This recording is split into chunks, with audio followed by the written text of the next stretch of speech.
inaasahan, ang kabalikat ng bayan. Handog sa miyembro, serbisyong magkabago Express. Okay, so once again, mabuting araw po sa ating lahat at welcome po muli sa ating webinar. Ang topic naman po natin ngayon ay ang SSS UMID Pay Card Upgrade.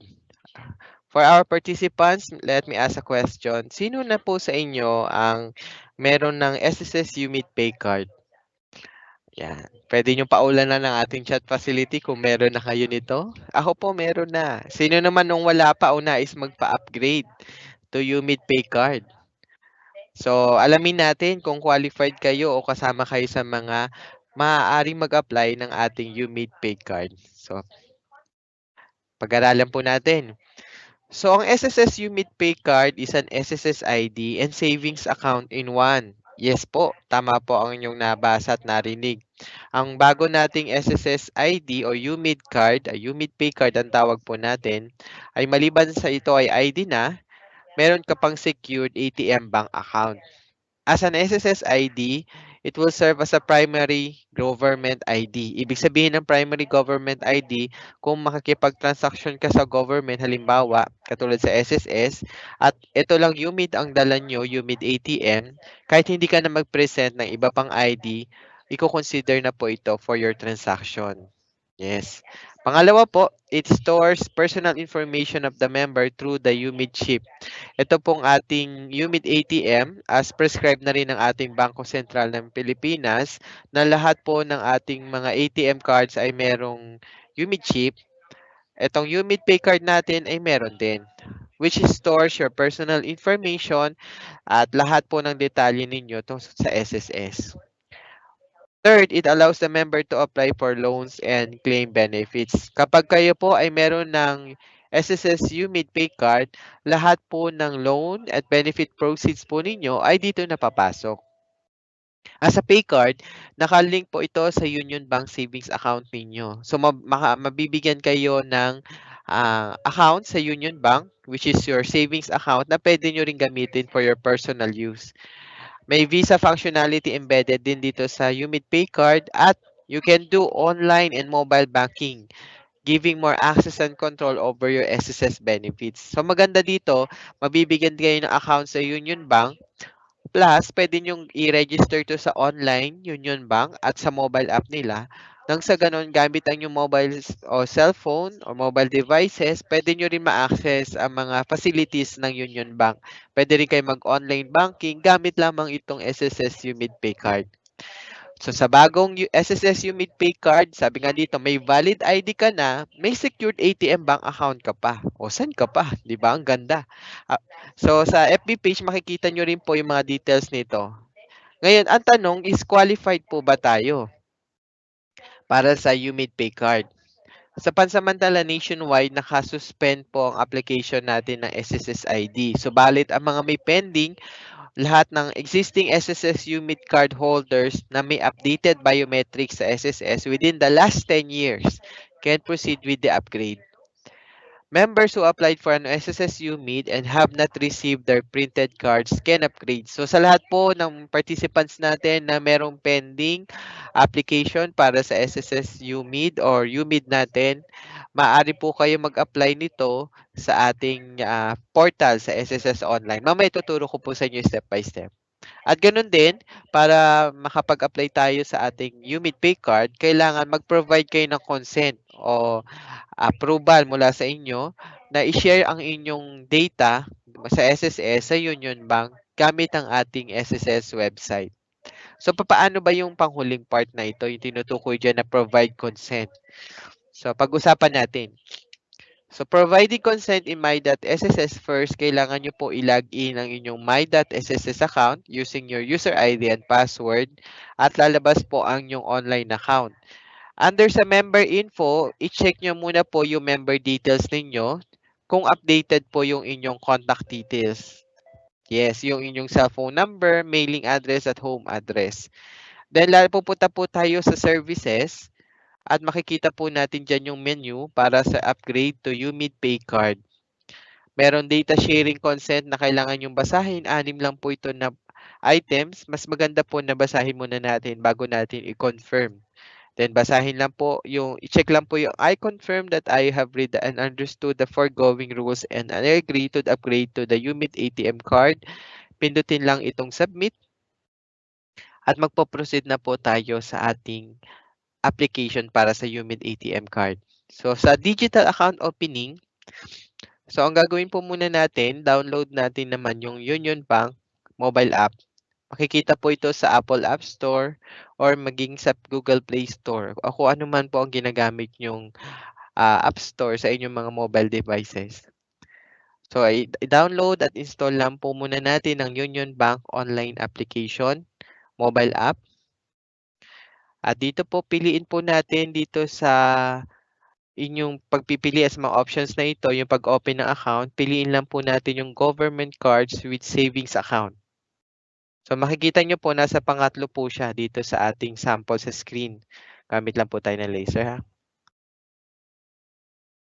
Then, pindutin po natin itong continue.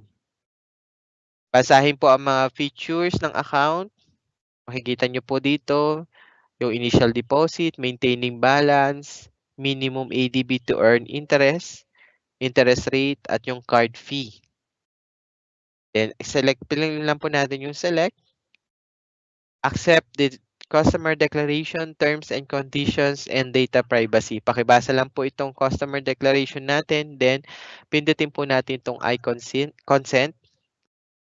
Once you press on the I consent button, you need to fill out the SSS details ninyo as reported sa SSS. Katulad po nito, yung inyong UMID transaction number, SS number, nationality, mobile number, and mother's maiden name. Okay, per UMID application ninyo na naka-approve sa SSS. Okay, kung halimbawa po merong notice sa inyo na lumabas na if details didn't match, it will send a failed response. Member needs to update his or her information to SSS. Pwede po sa inyong online account or sa papunta sa SSS office. Lalo na po kung mag-update kayo ng home address at mailing address, pwede nyo po muna, o kung halimbawa blanco ang inyong contact details, maaari nyo po itong gawin sa inyong pagpunta sa SSS office. Mag-fill out lang po tayo ng SSS form A4. Once hindi naman nag-error ng katulad nito, nag-notice, hintayin lang natin yung verification na gagawin ng Union Bank Online. So ito po yung susunod na screen, verifying yung details. At may matatanggap kayong one-time password or OTP sa inyong mobile number na inirehistro. Okay, once na nailagay nyo na po yung one-time password or OTP, make sure po na details po na inilagay natin ay correct. Katulad po nitong screenshot na nakikita ninyo.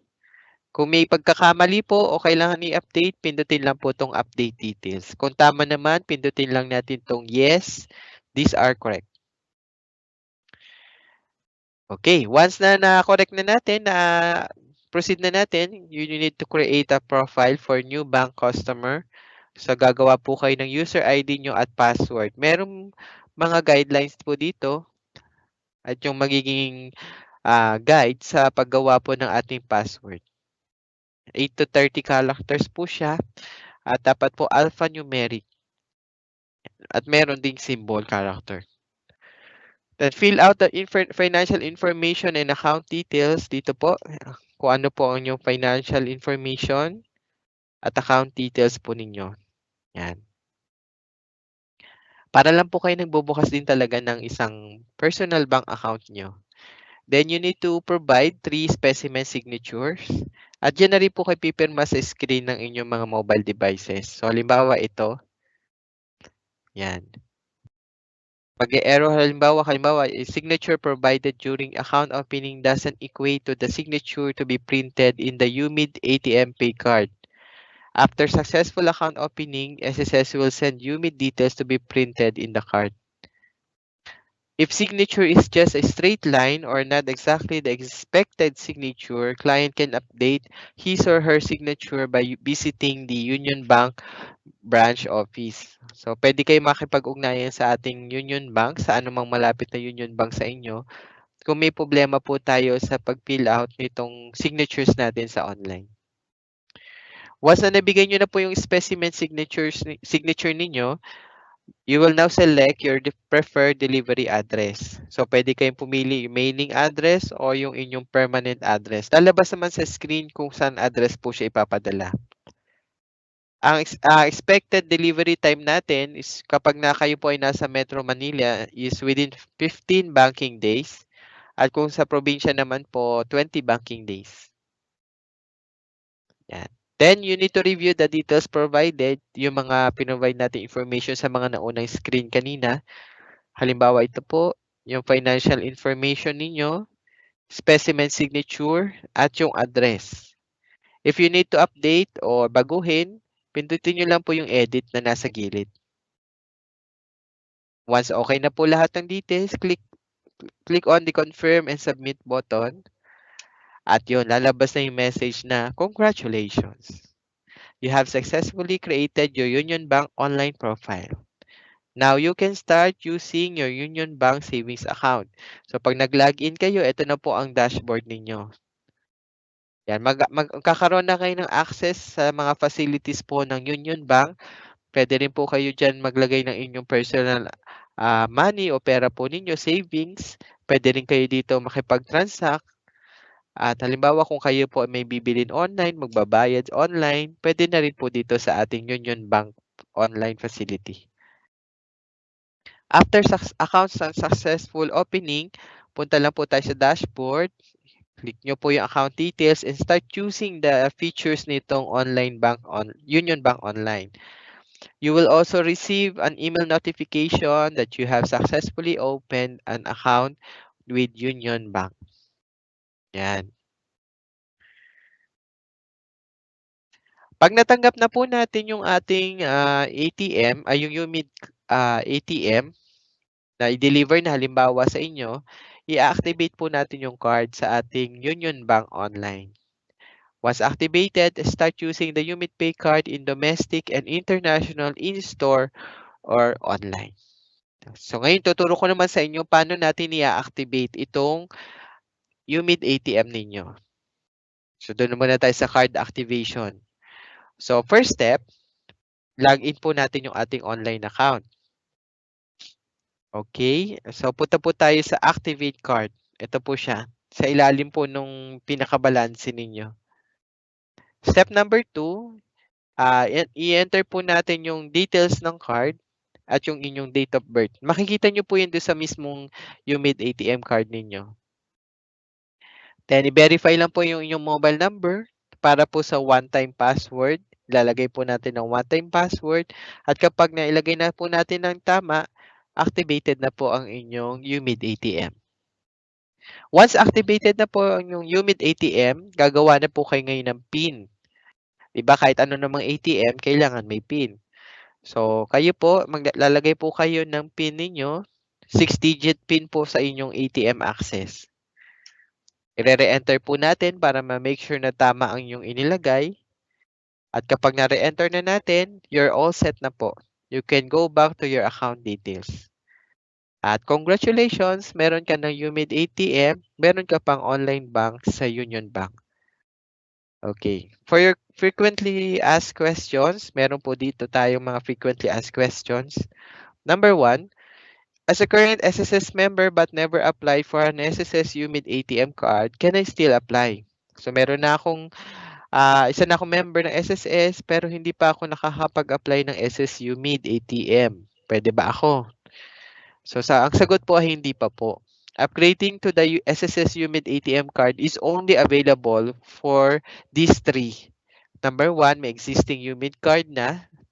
Number 2, may existing UMID biometric data. Halimbawa yung fingerprint, photo, and others. Yung mga may pending na application for UMID na na-captured within the last 10 years.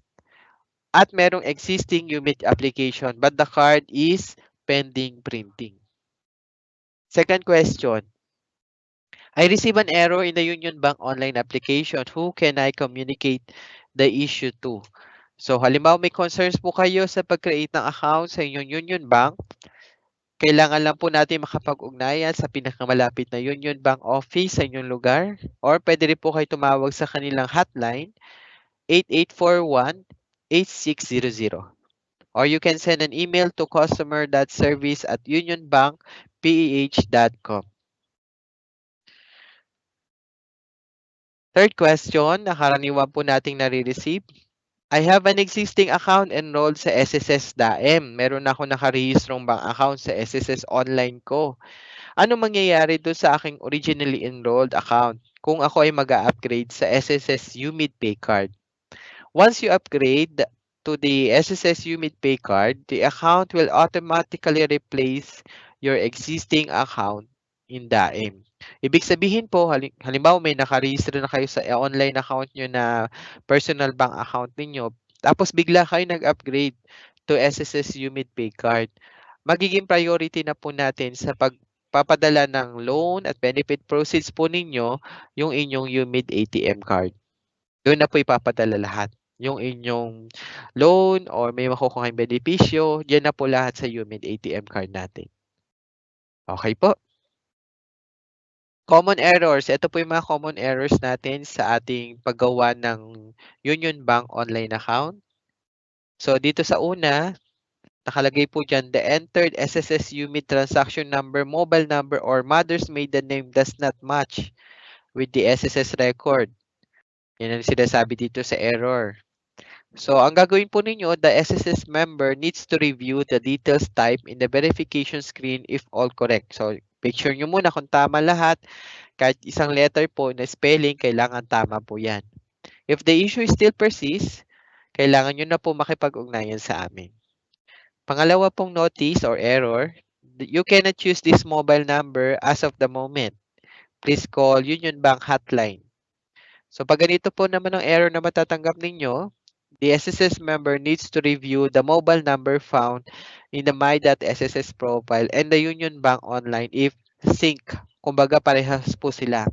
Kasi dito po sa SSS UMID ATM, kailangan magkatugma, magkaparehas po yung mobile number na registered sa SSS sa mobile number na inilalagay nyo po sa Union Bank online application ninyo. Kung magkaiba po, ay mag-error po talagang ganito. Okay? At pangatlong notice, ito po.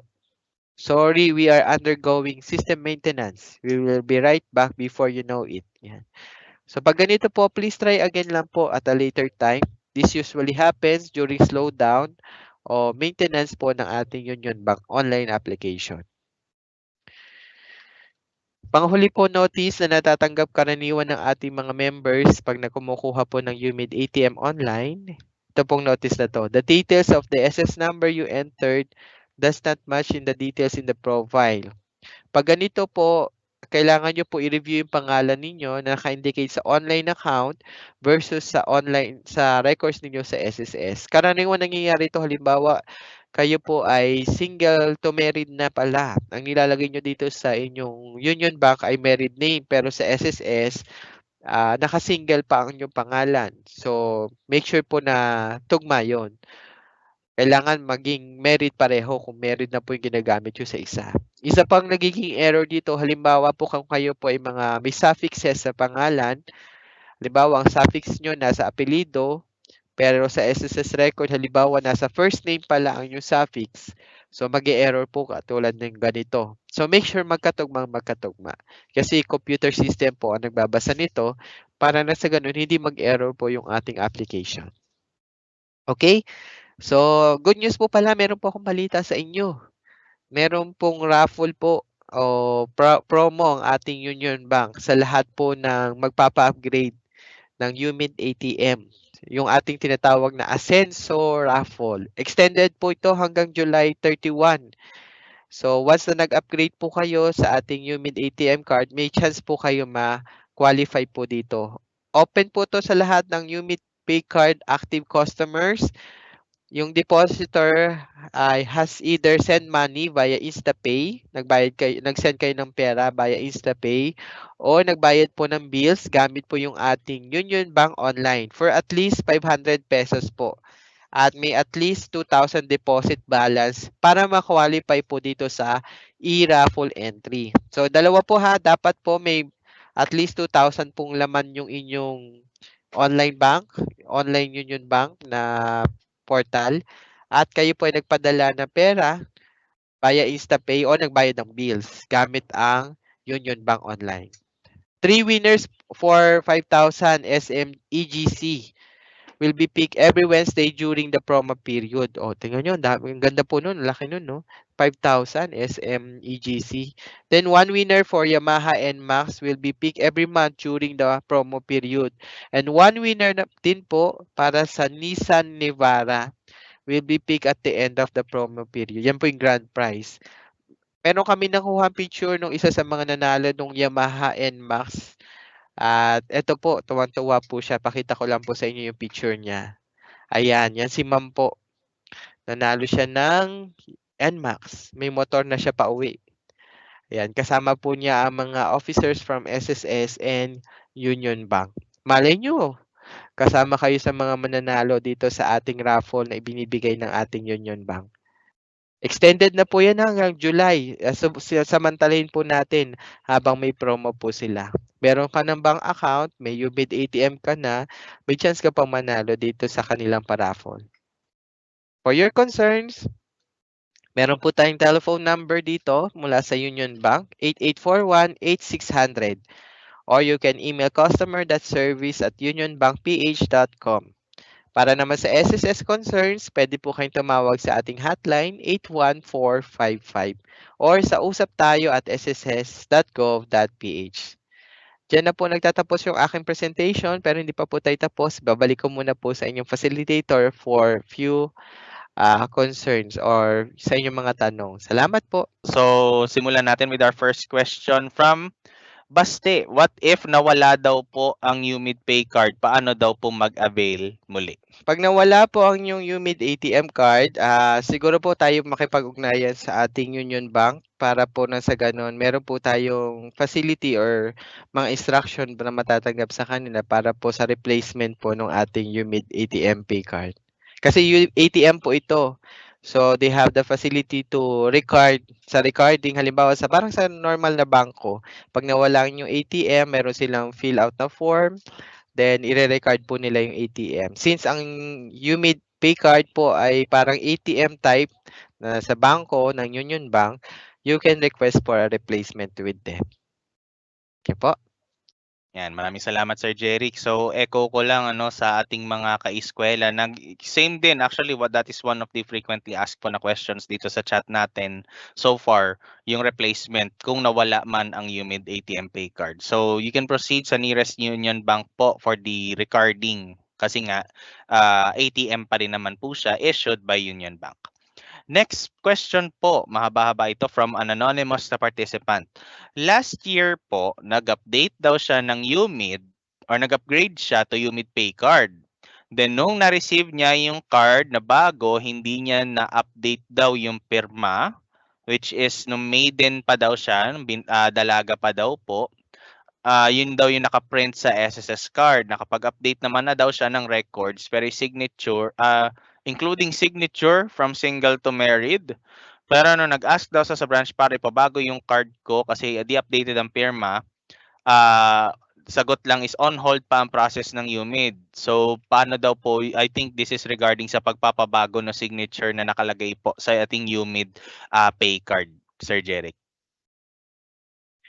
Tama po kayo. Yung sa SSS, with regard to SSS, pansamantala po nakatigil po ang pagpapa-ID. So kung mag-update po kayo ng signature, kung ano po yung pansamantalang nasa records, yun pa rin po existing sa records namin. With regard naman po sa UMID ATM card, yan po ay sa jurisdiction po ng Union Bank. Kung mapapansin nyo po doon sa presentation natin kanina, ni-require po kayo na gumawa po ng 3 specimen signature card for the account opening sa Union Bank, which is the usually o SOP pagdating po sa pag-open ng bank account sa anumang bangko. Nire-require po ang at least 3 specimen signatures for your withdrawals ng halimbawa over the counter. Kino-confirm po yon. Ngayon, if you want to update your specimen signature, sabi po may nag-message po from Union Bank, sa ngayon daw po, wala pa daw pong replacement process together with SSS from Union Bank po ito. So hintayin po natin yung procedure na ilalabas ng Union Bank together with SSS. Yung concern po kanina sa recording. Yan. Yun, nag-message po from Union Bank. Salamat po, Sir Vic. Okay. Ay, thank you. Opo, yun. So, balik po tayo doon sa specimen signature po ninyo. Yes, kailangan po ipag-ugnayan po rin ito sa Union Bank kasi yung signature po na ginamit nyo po sa opening ng account ay sa kanila po mafo-forward. So, kung kailangan mag-update with UMID ATM sa Union Bank po. With SSS po, kung ano po yung naka-record sa inyo dahil pasamantala naman po naka-stop ang production ng UMID sa SSS, as is pa rin po muna sa ngayon. Okay, maraming salamat po Sir Jeric. So for our next question, Okay po. wala daw pong UMID card until now. So I think it's safe to assume na first time applicant po ito. So paano pong gagawin para kumuha ng UMID kasi pag pumupunta daw ng SSS, di pa daw po naggagawa ng UMID card. Yes, opo, tama po yan. Pansamantala po nationwide ay nakatigil po, nakasuspend ng ating production ng UMID. Once na nagkaroon po tayo ng bagong policy on announcement para sa application nito, mag-a-announce po kami through our website at mga social media accounts. So, antabayan na lang po muna natin. Yan, thank you so much Sir Jeric. So ulitin ko lang po no, for those na hindi pa po eligible to apply for UMID Pay Card, maglalabas po kami ng advisory soon na pwede na kayo or yung other members aside from those na yun nga na-issuehan within the last 10 years or are yet to receive the cards, no? Yun mga nag-apply pero hindi pa nakatanggap ng cards, maglalabas kami ng advisory kung available na ito sa kanila. No, yan. So for our next question, can they apply for UMID, yung pay card, no, or UMID in general while they are overseas? Kung UMID po, as mentioned earlier, pansamantala po nakatigil yung ating UMID application. Pero with regard to UMID ATM, with Union Bank, kung qualified naman kayo, since ito naman po ay through mobile app ng Union Bank, pwede po kayong gumawa kahit kayo po ay nasa abroad. Kailangan lang, syempre, meron kayong internet connection. Yun nga lang, yung syempre sa activation ng card, kailangan maipadala po sa inyong mailing address. Kung halimbawa dapat yung address nyo, dapat dito sa Philippines, syempre, para daw po doon sa delivery po ng inyong UMID ATM. Magbigay na lang po kayo ng authorized person na iiwan nyo na magre-receive ng inyong mailing o yung delivery po ng card po ninyo. Okay, thank you so much, Sir Jeric. So hopefully nabigyan linaw po yung question ni participant. So we have here another question from an anonymous na participant po natin. No? Meron daw siyang UMID Pay Card issued early 2023. However, they got married last December. Nagpa-change na siya ng name niya kay SSS. Mare-replace, I think this is in connection po dun sa replacement din, Sir Jeric, yung nabanggit mo kanina. Oo. Yun. Pansamantala, as mentioned po, sa SSS, yan, pwede kayo magpa-change status, change of name from single to married. With regard to UMID ATM, as mentioned kanina nung kasama natin sa Union Bank, salamat po, Sir Vic, for updating us. Sa ngayon, nakikipag-ugnayan pa po tayo sa Union Bank para po dun sa procedure ng replacement. Tabay lang po tayo ng announcement kung ano po magiging proseso nito, pero sa ngayon wala pa pong replacement para sa UMID ATM. Okay, thank you so much, Sir Jeric. So for our next question, paano po kapag hindi nagpo-proceed daw sa Union Bank app dahil daw po may problem sa mother's maiden name? As per checking, tama naman ang ni-register sa SSS and lumalabas na mali daw sa Union Bank app. Pag ganyan po, pwede kayo makipag-ugnayan sa amin or pwede rin po kayo mag-email sa amin sa Usap Tayo, and with your proper identification, we will verify your registered maiden name. Per UMID application kasi ito, yung inyong pinasang application nun sa UMID at nakapending pa yung application ninyo, kung ano yung indicated doon na mother's maiden name, yun ang naka-record sa system namin. Ngayon, kung palagay nyo tama naman at tama yung nilalagay nyo sa Union Bank app at mali pa rin, then pwede na po kayo makipag-ugnayan sa amin. Pwede po sa usaptayo@sss.gov.ph para ma-verify po natin yung records ninyo. With proper identification po, subject po sa Data Privacy Act ng ating bansa. Thank you so much, Sir Jeric. So, great reminder po sa ating mga kaeskwela. Ayan. From Mela, yan, next question natin, is there a need for the UMID ATM pay card po kung sila ay SSS pensioner na po?